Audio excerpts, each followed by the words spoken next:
Hello everybody, today we're going to be making applesauce. Applesauce is actually really pretty easy and I'm going to be canning it. I've got my bottles being washed and sanitized. I have my lids being sanitized on the oven on the stove top right now. I've got all my canning supplies ready. So making applesauce is a matter of boiling apples and sticking them through one of my favorite canning tools, a Victoria strainer or a strainer. The one that I use is old as the hills and it still works like a charm. So I'm excited to show you that today. Today I've got my setup. I've got my box of apples. I actually have a few boxes of apples that I'm going to go through today. I have on my stove the biggest pot that I own, and this is where we're going to boil the apples. So I'm going to turn on the stove and get the water to boiling. Now, here's the cool thing. I don't really have to do much in the way of cleaning these apples. We're just wanting to boil them. And I'm going to fill up this pot as much as I can, take off the stems and leaves. But I'm going to fill up this pot with apples.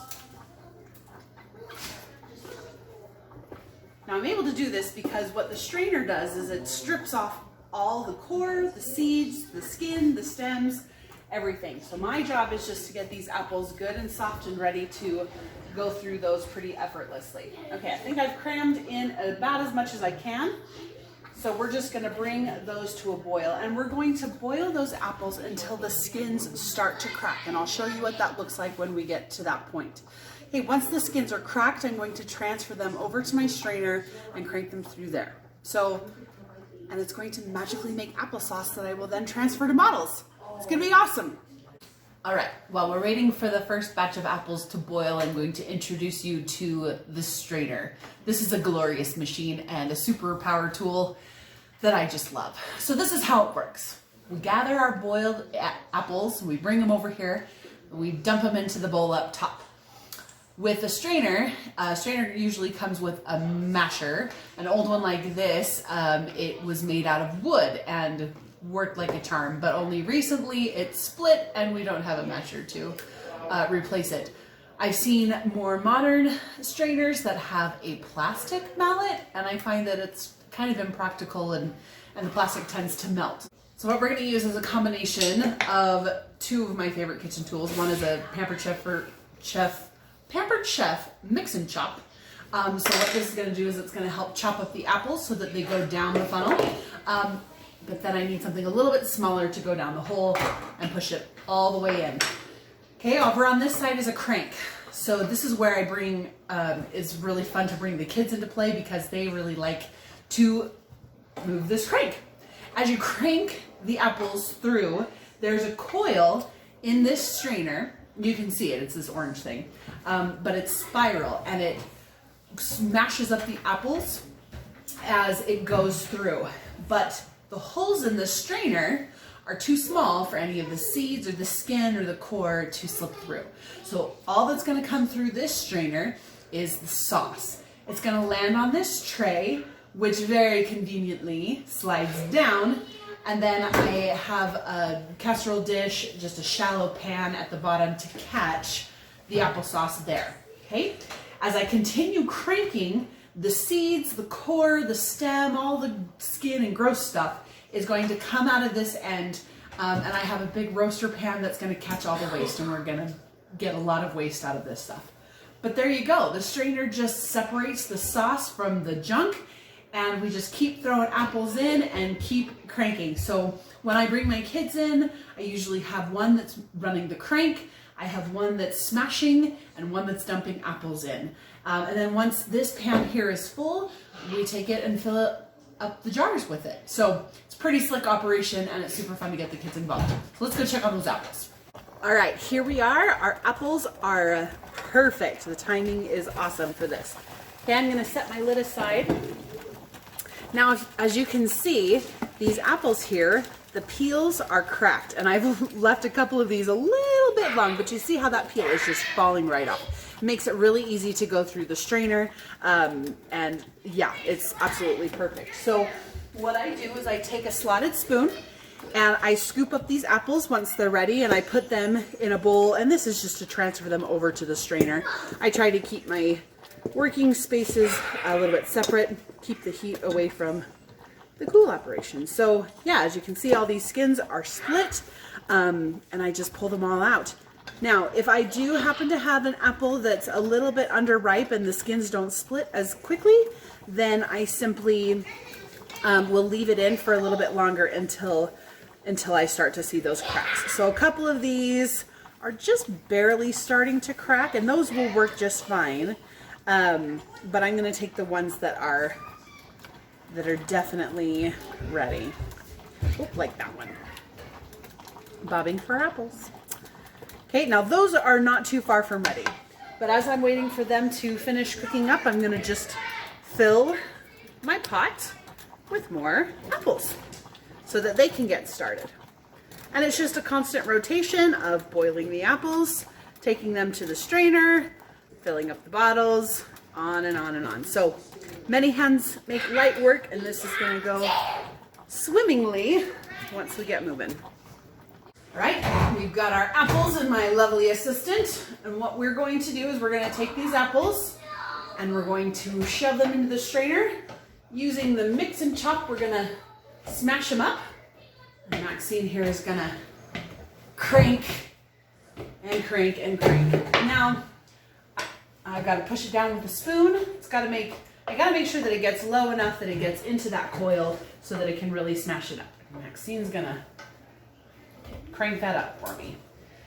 Now, the only downfall, if you've got a dowel or something with a longer handle, I would definitely recommend that for mashing in, or, you know, preferably the mallet that actually belongs to this, because the applesauce does tend to splash a little bit, and it is hot. I mean, it just came from boiling water, so got to be mindful of that. Go ahead, keep cranking, Maxine. And you can crank really fast, and once the apple gets in there, there's quite a bit of resistance, so get some muscle. But you see how that's working? The applesauce is starting to spill out of this pan and onto the dish, and then the waste is coming right out that core. All right, and I'm just going to keep on smashing. Good job.